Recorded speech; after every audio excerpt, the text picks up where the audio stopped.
Queridos amigos, bondosos irmãos, que Jesus nos abençoe.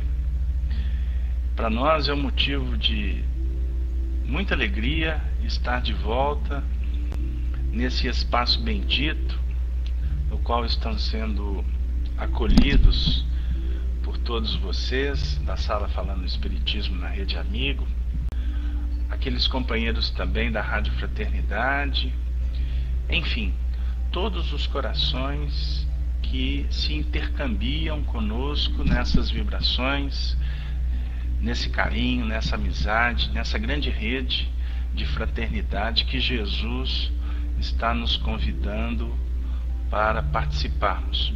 Eu gostaria de trazer uma oração escrita pelo Espírito José Silvério Horta, que está inserida no primeiro livro psicografado por Francisco Cândido Xavier, Parnaso de Além Túmulo. E esta oração será então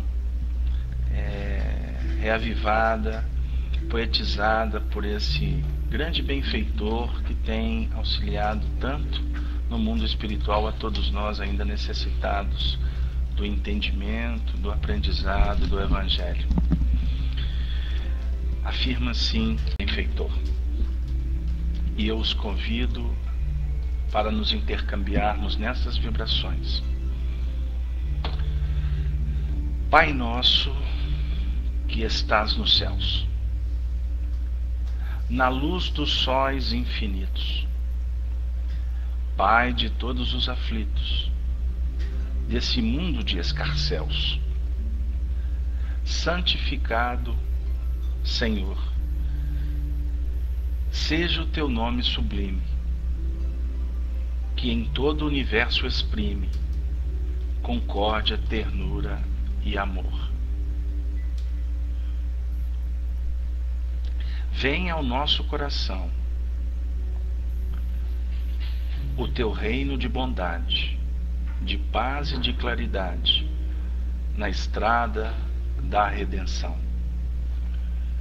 Cumpra-se o teu mandamento, que não vacila e nem erra, nos céus como em toda a terra, de luta e de sofrimento. Evita-nos todo o mal,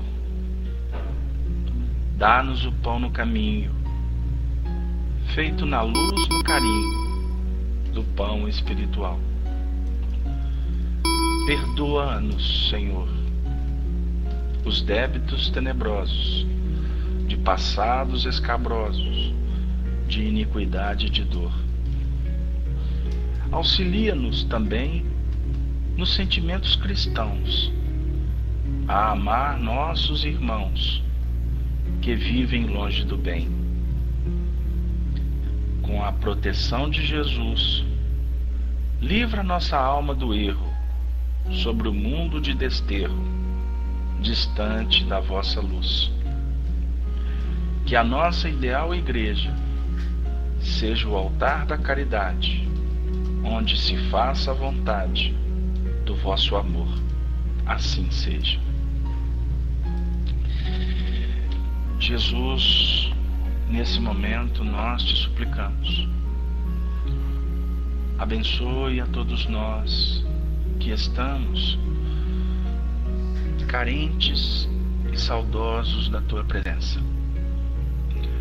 Possa atingir os nossos corações e, encontrando nestes a terra pronta para ser fertilizada, e assim que os frutos possam expressar não a nossa vontade, mas a vontade soberana de Deus, para que assim o futuro que nos aguarda seja pleno de bondade, de felicidade, pois ele estará arrimado na excelsa caridade. Que os benfeitores que tutelam essa sala possam então fazer de nós instrumentos da tua paz. E assim que todos que aqui adentrarem se sintam abraçados por ti, pois ouviram o teu convite, conforme exorá o Evangelho de Mateus, no capítulo 11, no 28º versículo. Vinde a mim, todos vós que estáis cansados. Senhor, nós estamos cansados de tanto errar. Abraça-nos para que realmente nos sintamos filhos de Deus. Muito obrigado, Jesus. Obrigado a Allan Kardec e aos espíritos que têm indicado a direção para o movimento espírita do século XXI. Se conosco, Pai Celestial. Se conosco, Mestre amado Jesus. Se conosco a tua paz. Que assim seja. Graças a Deus. Então hoje, o nosso objetivo é trabalhar a origem e a natureza do espírito. Eu gostaria de pedir novamente a ajuda de vocês, porque o estudo é um estudo filosófico e que precisa ser tratado com muito carinho, e o nosso trabalho aqui não é definir ou fechar questões, pelo contrário, nosso trabalho é movimentar aspectos que possam nos auxiliar no entendimento futuro, não é? Tanto que o nosso tempo é um tempo muito pequeno para que a gente possa delongar demais em alguns aspectos filosóficos. Bom, nós buscamos na apostila da Federação Espírita Brasileira, no estudo, no roteiro 2, no módulo 4, que trata da existência e da sobrevivência do espírito. E nós temos nesse material uma síntese muito interessante, que eu gostaria de dividir com vocês esses conceitos. Então, inicialmente, a origem do espírito. Ensina a doutrina espírita que o espírito é entre aspas, princípio inteligente do universo, conforme a questão 23 do Livro dos Espíritos, sendo a inteligência seu atributo essencial. Esse princípio inteligente, que tem na sua origem no, entre aspas, elemento inteligente universal, passa por um processo de elaboração e individualização até transformar-se no ser denominado espírito. Assim, a palavra espírito tanto é empregada para designar o princípio inteligente do universo, quanto para designar esse mesmo princípio após a sua individualização. Porque o espírito, ou seja, o princípio inteligente individualizado, ele é criado por Deus. Doutrinariamente é importante a gente entender. Não é, porém, uma emanação ou uma porção da divindade. Nós encontramos alguns que defendem essas teses, algumas religiões, mas a doutrina espírita é clara. Ele é um princípio inteligente individualizado. Aí agora me chega à memória o próprio texto trabalhado por Moisés no livro Gênesis. Está lá no primeiro capítulo. E disse Deus: haja luz. E a luz se fez. E viu Deus que a luz era boa. E Deus então separou a luz das trevas. Esse movimento de separar a luz das trevas é exatamente o que cria o espírito. O princípio inteligente, conforme nós estamos tentando trabalhar aqui. E disse Deus: haja luz. A luz, conforme doutrinariamente a gente vai aprendendo, podemos expressá-la nesse contexto como o princípio, ou melhor, como o fluido cósmico universal, a matéria básica, não é? A matéria na sua essência. E desse fluido na sua essência, Deus então separa o espírito da matéria, de uma forma a definir para ele individualização. Então, repetindo, o princípio inteligente individualizado é criado por Deus. Não é, porém, uma emanação de Deus. Nós não somos partes de Deus. E nem o nosso espírito é emanado dele. O espírito é a sua obra. Exatamente qual a máquina, conforme escreve Allan Kardec. A máquina é a obra do homem. Não é mesmo? A máquina não é o próprio homem. A máquina é a máquina. O homem foi quem a criou. Portanto, Deus cria o espírito pela sua vontade. Aí nós vamos nos remontar à primeira questão do Livro dos Espíritos. Deus, ou melhor, que é Deus? Vamos buscar na memória. Resposta: inteligência suprema do universo, causa primária de todas as coisas. Então Deus é o Criador. O espírito ou o princípio espiritual faz parte da sua obra. O espírito, então, é filho de Deus. Deus cria o espírito, então, pela sua vontade. É inteligência operante, como faz em relação a tudo no universo. Diga-se de passagem, Deus é criador. Essencialmente é o papel dele. Como Deus jamais deixou de criar, a criação dos espíritos, portanto, é permanente. Criação é permanente. Aí nós vamos nos lembrar de Jesus quando fala no Evangelho. Jesus diz assim: o meu Pai trabalha até agora e eu trabalho também. Então é a dinâmica da criação que não para. Então esse ponto é importante.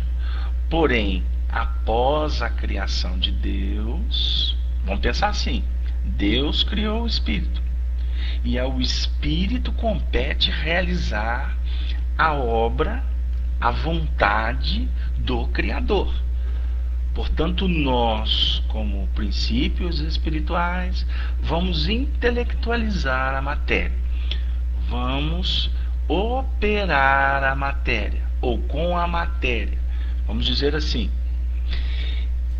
Continuando, o espírito é a individualização do princípio inteligente, assim como o é. Aliás, assim como o corpo é a individualização do princípio material. Essa individualização do princípio inteligente se efetua numa série de existências que precedem o período da humanidade. Existências essas onde o princípio inteligente passa a primeira fase do seu desenvolvimento, ensaiando-se para a vida. Esse seria para o espírito, por assim dizer, o seu período de incubação. É de certo modo um trabalho preparatório, como o da germinação, por efeito do qual o princípio inteligente sofre uma transformação e se torna espírito com letra maiúscula, com E maiúscula. entra então no período da humanização, começando a ter consciência do seu futuro, capacidade de distinguir o bem do mal e a responsabilidade dos seus atos. Então esse texto aqui, ele vem nos remontar uma história que a nossa mente não consegue ainda, posso assim expressar, compreender no espaço e no tempo o que viria a ser essa trajetória desde o momento em que o princípio espiritual é criado, tendo necessidade de passar por diversas existências em vários corpos, não é? Em todos os reinos. Vamos sintetizar: no mineral, no vegetal, no animal, abrindo parênteses, no mineral para trabalhar a questão do magnetismo, desenvolver a questão da atração e da repulsão. Posteriormente, depois nós vamos efetivamente nos projetar no reino vegetal para trabalhar a sensibilidade, as sensações, os seus rudimentos, para depois trabalhar em nível da instintividade animal e chegar na fase hominal. Chegar na fase animal, ou melhor, hominal, porque o homem é o espírito com E maiúsculo, dotado de pensamento contínuo, de raciocínio, não é? De elaboração mental, de sustentação mais efetiva dos seus corpos, como o perispírito, que nós vimos estudando devagarzinho, não é? Por isso é que nós temos identidade quando desencarnamos. Quando retornamos, nós trazemos a bagagem espiritual, não é mesmo? Ou seja, livre-arbítrio, ação, reação diante das nossas ações, trabalhando em nível de responsabilidades, desenvolvendo a moral ou o moral. Nós temos aqui algumas participações. Eu gostaria de convidar o nosso irmão Juarez, você que está nos acompanhando e dividindo conosco as reflexões, eu gostaria que você subisse para trazer a sua questão. Muito obrigado inicialmente por você estar conosco. Vamos lá. Em cima de tudo que nos foi dito até agora, companheiro, nós somos criacionistas ou evolucionistas? Meu querido amigo Juarez, as suas participações sempre são importantes para o grupo e desafiadoras para nós. Nós poderíamos aqui, se vocês nos permitem, trazer uma reflexão. A doutrina espírita nos apresenta o espírito como numa dinâmica de imortalidade. Ou seja, o espírito, ele tem um princípio, pois ele foi criado, ele foi, vamos dizer assim, a partir da vontade de Deus, ele surgiu. Deus como causa primária de tudo. Então o espírito surge a partir da vontade do Senhor da vida. Ao mesmo tempo, a doutrina espírita nos apresenta Deus como o Espírito eterno, porque Deus é Espírito também, não é mesmo? Aí entra exatamente as questões que nós precisamos de trabalhar com muito cuidado. Porque o Espiritismo apresenta para nós, dentro dos seus estudos das leis da vida, que o que estabelece a nossa caminhada no sentido de atingirmos a plenitude é exatamente a evolução. Ou seja, nós estamos dentro de um mecanismo evolucionista, mas esse processo de evolução perene, ele teve um princípio. Porque se nós não partirmos da análise de que o Pai, ou seja, o Senhor do Universo, tenha, vamos dizer assim, lançado ou definido a trajetória inicial do Espírito, nós poderemos cair numa divagação importante, mas um tanto quanto confusa. Então, ou seja, nós gostaríamos de trazer aqui notas não religiosas, mas projeções de reflexão. E assim eu gostaria, Juarez, de trazer você de volta, para que você traga o seu pensamento também. O que nós podemos definir esse espírito com E maiúsculo? Só para aliviar e para fazer com que você lembre um pouco, Kardec no capítulo 4, parece-me, do Livro dos Espíritos, na introdução, ele define inicialmente como alma. Esse espírito com E maiúsculo, podemos dizer que seja a alma? É com você. Querido Juarez, nas reflexões que nós fizemos, Kardec vem trazer para nós, didaticamente no Livro dos Espíritos, ele faz uma diferenciação, né? Ou seja, o espírito é criado e é denominado a ele o termo de ser o princípio inteligente, ou a mônada celestial. E à medida em que ele vai se desenvolvendo, né, didaticamente, ele vai chegar na condição, como, vamos dizer assim, na condição de encarnação na fase hominal. Kardec trata-o como a vinda faz uma diferenciação entre o espírito desencarnado e o espírito encarnado, tratando-o como alma. Mas é muito claro em outros pontos da codificação, conforme você mesmo lembrou no último estudo, o que é o Espiritismo, no livro A Gênese, enfim, que a alma é uma designação ao próprio princípio inteligente que vai se desenvolvendo ao longo do tempo. E que à medida em que ele vai dinamizando a sua própria estruturação, formando seus corpos de manifestação na Terra, até chegar na condição de homem, ou seja, essa alma corporificada, as designações elas nos auxiliam em nível didático. Mas eu gostaria de voltar à sua questão anterior, porque você colocou o seguinte: nós somos criacionistas ou somos evolucionistas? Então nós vamos voltar definindo que o espírito foi criado. E nós poderíamos, de uma forma sintética, nós temos um texto aqui muito interessante que eu reservei para trazer, para refletirmos. É um texto do Dr. Carlos Torres Pastorino, no livro Sabedoria do Evangelho. E ele tem uma página muito interessante que ele intitula como resumo da teoria da origem e do destino do espírito.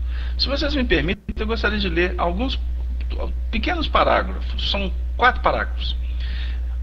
Fala para nós assim o grande estudioso do Evangelho: os cristãos, pelo menos os que eram excelentíssimos amigos de Deus, deviam ter conhecimento do sentido profundo, digamos, oculto, que havia nos ensinos e nas palavras de Jesus, assim como nos de toda a antiga escritura, da qual dizia Paulo que, naquela época, ainda não fora levantado o véu. Isso está na segunda carta aos Coríntios, no capítulo 3, com referência à origem e destino da criatura humana. Continua o autor: cada ensinamento e cada fato constitui por si mesmo uma alusão clara ou velada à orientação que Jesus deu à humanidade para que pudesse jornadear com segurança pela terra. Agora que chegou lá: afastados de Deus, da fonte de luz, não por distância física, mas por frequência vibratória muito mais baixa, o espírito tinha a finalidade de tornar a elevar sua frequência para novamente aproximar-se do grande foco de luz que é incriado ou incriada a luz. Continua o autor. Note-se bem que, estando Deus em toda parte e em tudo, conforme registra Paulo em Efésios capítulo 4. Repetindo, em toda parte e em tudo, e em todos, agora é Paulo de novo, agora é na 1 aos Coríntios, no capítulo 15.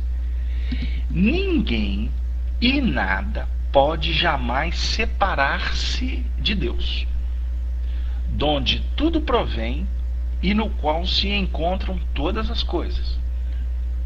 Já que Deus é a substância última ou primeira, a essência real de tudo e de todos, tudo que existe, ou seja, tudo que está de fora exteriorizado, mas não fora de Deus, está sim dentro de Deus. Ou seja, todos nós, espíritos, toda a matéria, estamos sob a jurisdição da mente divina. Por isso é que os antigos no Egito afirmavam que tudo no universo é mente. Aí, Juarez, é a matéria que você gosta. Continuando. Assim, a centelha divina, o raio de luz, afastando-se do foco, não por distanciamento físico, mas por abaixamento de suas vibrações, chegou ao ponto ínfimo de vibrações por segundo, caindo no freio da matéria. Olha como é que o Pastorino coloca: de 1 a 16 vibrações por segundo. Daí terá novamente que elevar sua frequência vibratória até o ponto de energia, e continuando sua elevação até o espírito, e mais além ainda, onde o nosso intelecto não alcança. Ô, gente, faltam dois parágrafos. Eu não sou muito de ficar lendo, não. Mas, por favor, eu peço a paciência. Continua o autor. A criatura humana, pois, no estágio atual, a quem Jesus trouxe seus ensinamentos, é uma centelha divina, com C e com D maiúsculo, porque provém de Deus. Atos dos Apóstolos, capítulo 17, versículo 28.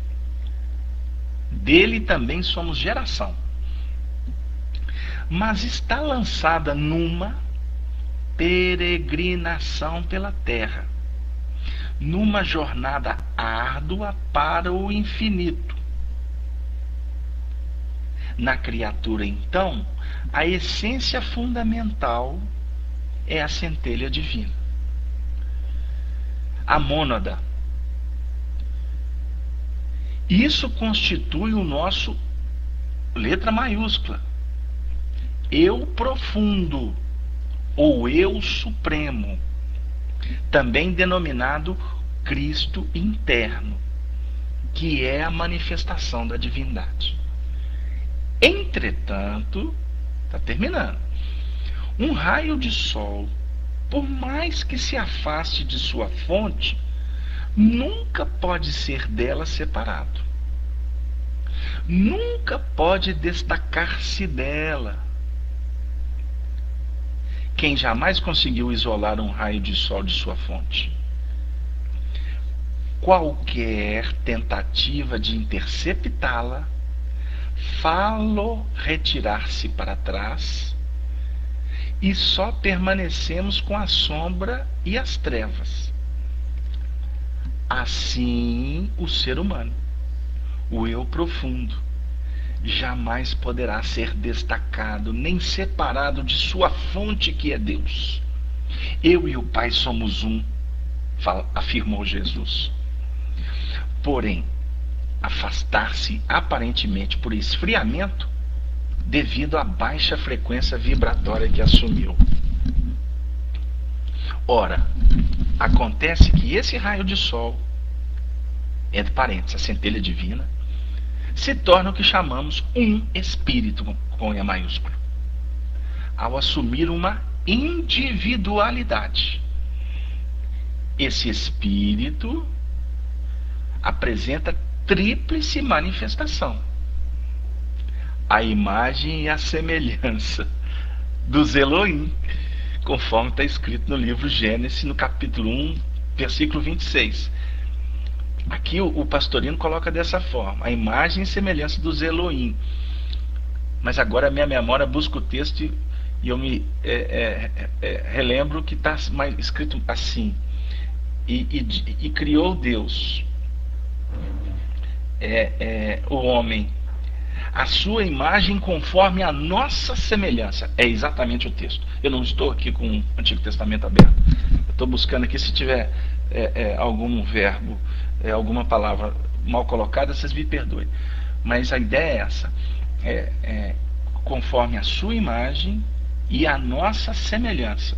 Então, se o homem foi criado à nossa semelhança, não foi criado por Deus, né?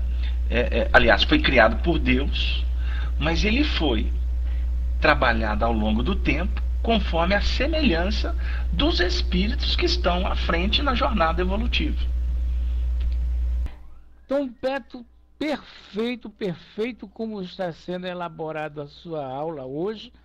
E uma outra coisa, com relação a esse corpo, que eu sei que você vai, na continuidade, abordar. Eu gostaria até que você falasse dos corpos, né? Desde o elemento espírito com E maiúsculo, que é realmente a inteligência do universo, do seu revestimento no primeiro corpo, no segundo para tornar-se espírito, como está dito no livro O que é Espiritismo, no capítulo 2, a página 155. Como fala Leon Denis no livro Cristianismo e Espiritismo. E o próprio Kardec, quando diz: a alma é um ser simples, o espírito um ser duplo e o homem um ser triplo. Ele diz que essa palavra alma serve para designar o princípio inteligente e o termo espírito para o ser semimaterial formado desse princípio e do corpo fluídico. É com você, meu irmão. Mete brasa, manda brasa aí.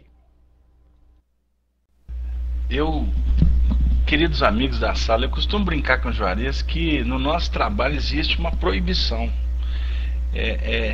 Quem está com a gente há mais tempo sabe dessa brincadeira.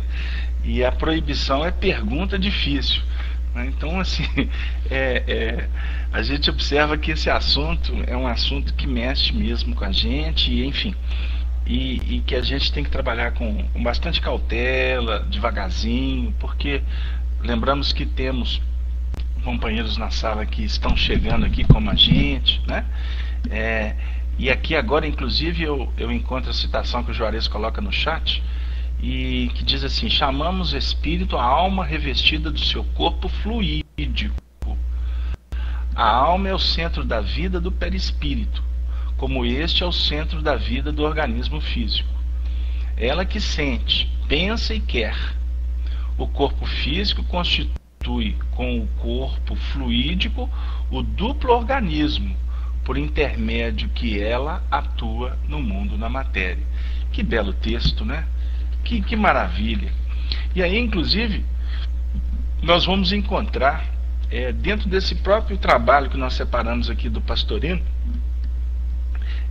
e nós também citamos ela hoje à tarde para o Juarez, que ele vai trabalhar para nós a manifestação do Espírito na encarnação, e ele intitula como quaternário inferior ou a personalidade, né?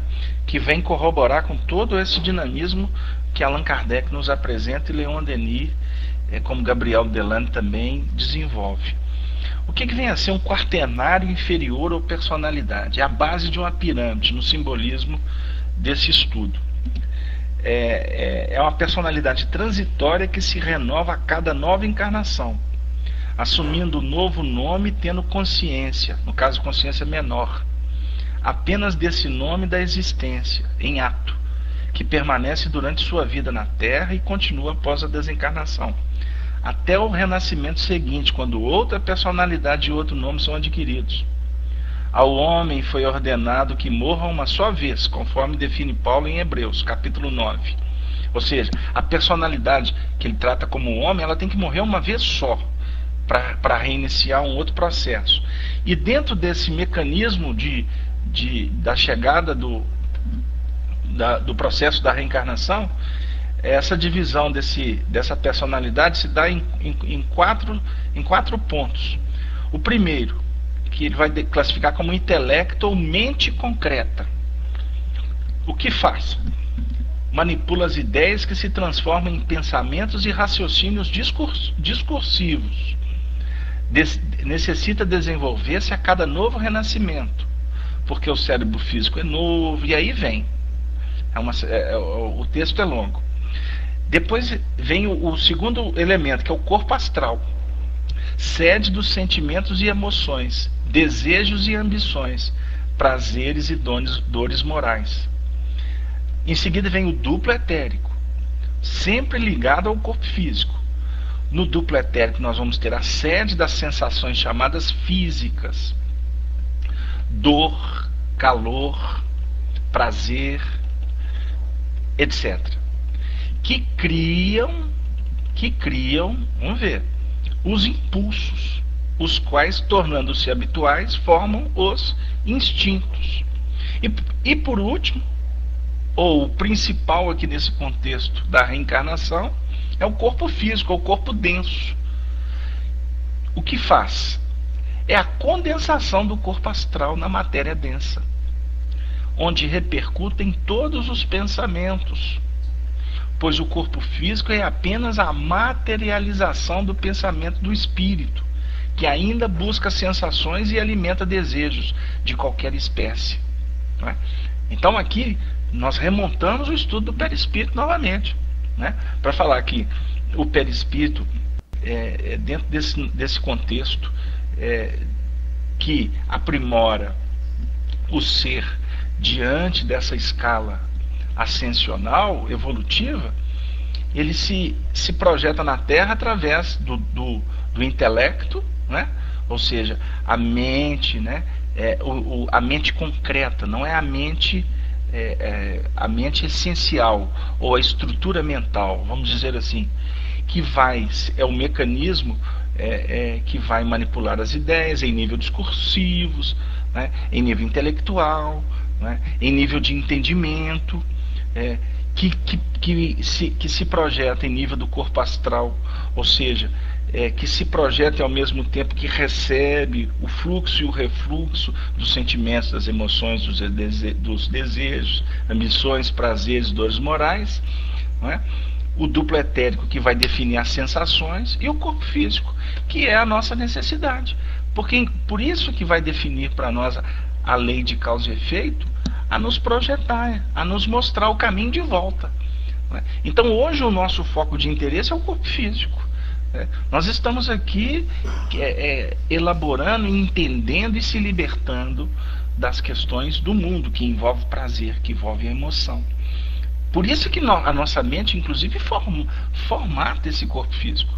Mas a partir do momento que o nosso foco de atenção, a partir do momento que nós vamos aprendendo a administrar, a resolver as nossas questões aqui da Terra, a nossa mente começar a focar de novo a luz que vem do alto, ou seja, o alto no sentido de essência, né? De pujança, o alto a representar qualidade, gênero, enfim.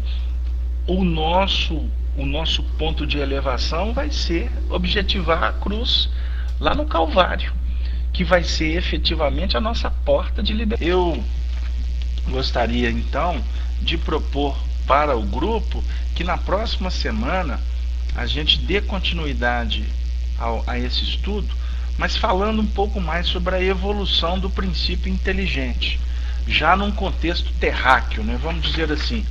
E aí nós temos na própria apostila do Estudo Sistematizado da Doutrina, alguns textos de André Luiz, no Evolução em Dois Mundos, e eu os convido para adentrar território adentro do coração, para pesquisarmos também e trazermos citações, não é?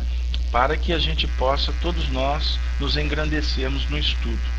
Então, como o tempo está avançando, eu gostaria de pedir a nossa facilitadora, a nossa benfeitora, a nossa amiga Rosângela, que nos conceda a oportunidade de trazer novamente uma poesia. Nós estamos assim, com o coração muito sensibilizados hoje, e temos certeza que não é por acaso.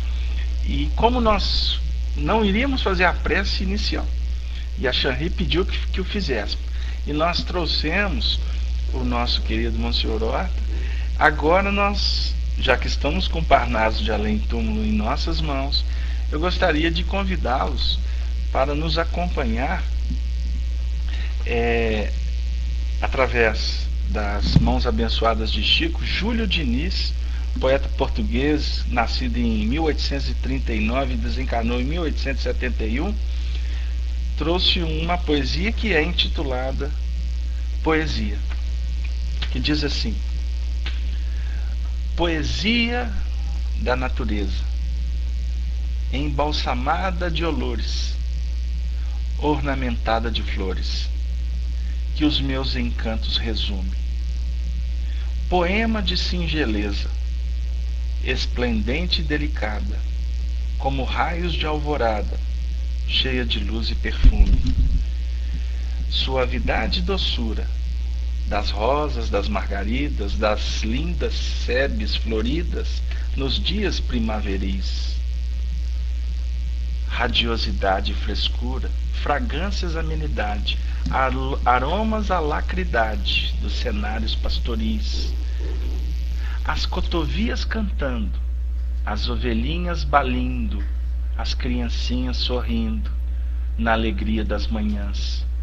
Jovens felizes amando, entre arrobos de ternura, cariciosa ventura, no abril das almas irmãs. Belezas de canto agreste, nas urres da terra escura, tão cheia de desventura. Entretanto imaginai a natureza celeste, longe da terra sombria, na glória do eterno dia, do reino de nosso Pai.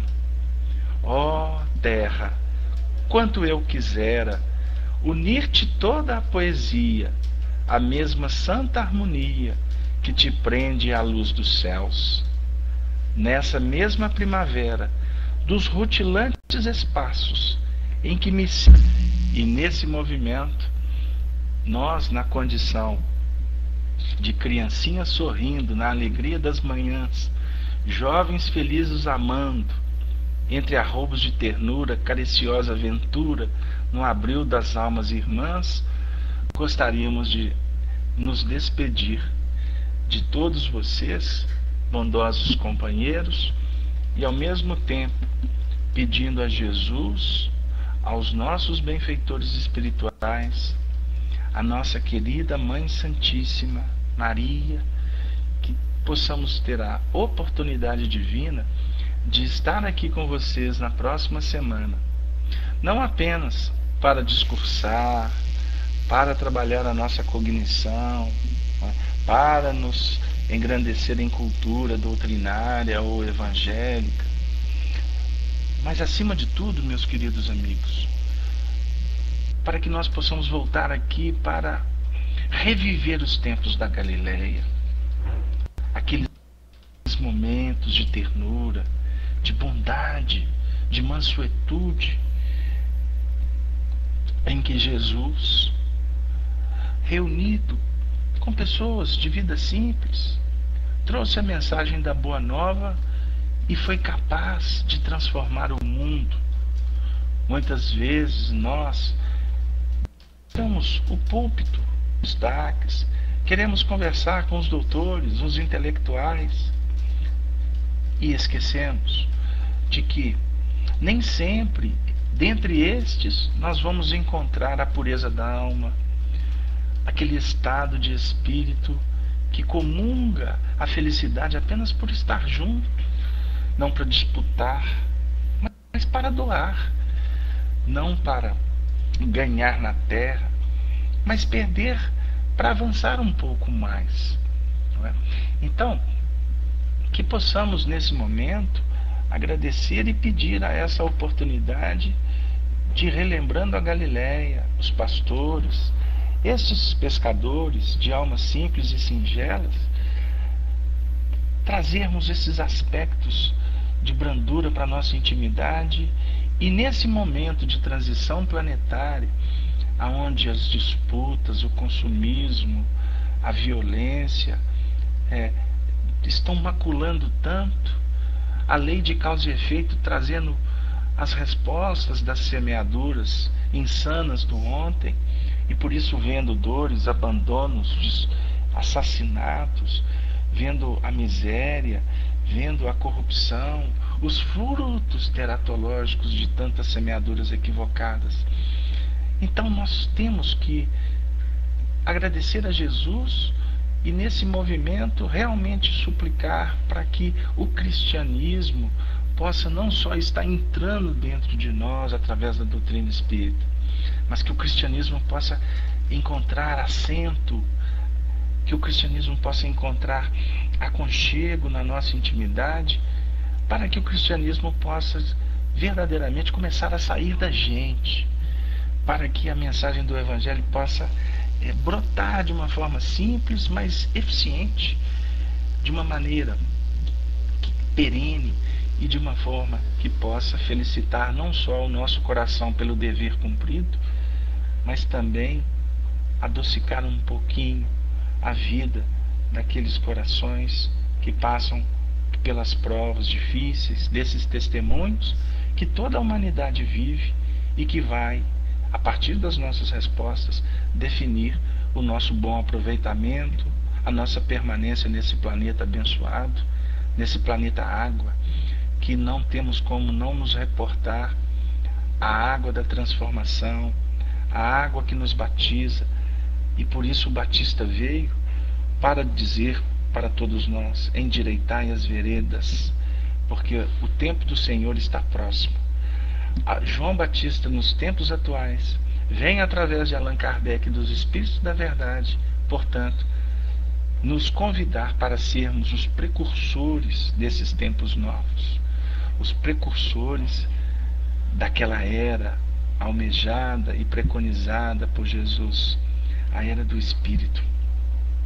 Os precursores possam então nos mostrar o caminho verdadeiro para conquistarmos a Canaã que foi prometida para os nossos antepassados, para os profetas, liderados pelo maior profeta de todos os tempos, Jesus, o Cristo de Deus.